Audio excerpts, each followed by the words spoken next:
Magandang araw! Ako si Scholar Bryce, di mga labnan, mula sa ikalawang baitang na magkukwento sa inyo. Handa na ba kayo? Ang araw at ang hangin.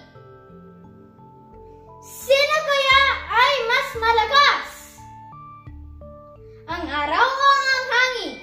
Madalas daw nag-aaway itong dalawang ito noong araw dahil sa nagpapalakasan nga.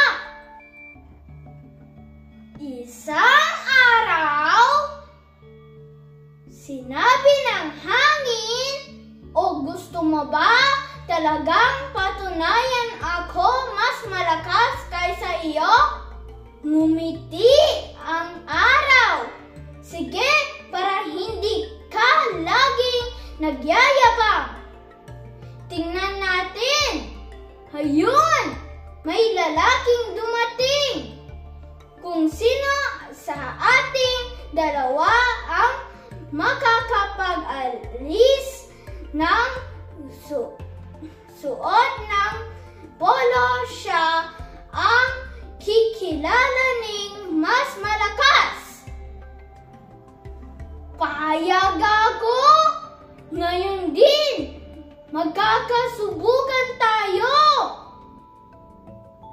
Mas malakas na sagot ng hangin. "Ako ang uuna."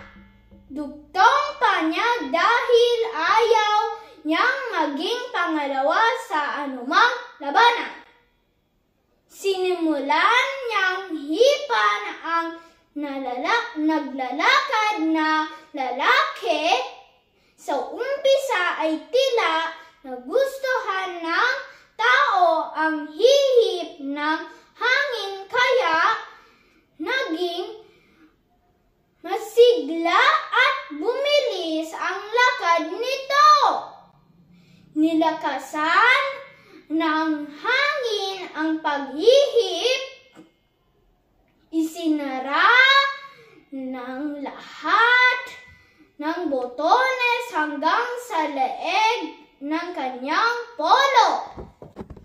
Inubos ng hangin ang buong lakas sa paghihip, lalo namang pinakaipit-ipit ng mga braso na lalaki ang damit dahil tila giniginaw na siya. Nang hinapang katakot-takot ang hangin sa paghihip niya ay talagang hindi makuhang mapaalis ang polo ng lalaki. "Sige!" sigaw niya sa araw. "Tingnan naman natin ang galing mo. Marahil hindi ka rin naman mapapahubad ng taong iyon." Pinalitaw ng araw ang sinag niya at unti-unti niyang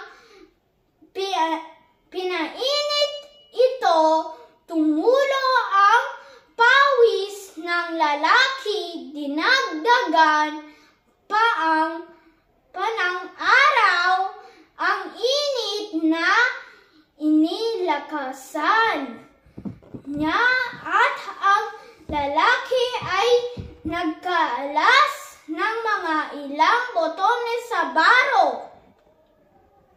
Maya-maya nang uminit ng panglalo sa ang araw, hindi na nakatiis ang tao at tininggal ng lahat ang mga botones ng polo at hinubad ito.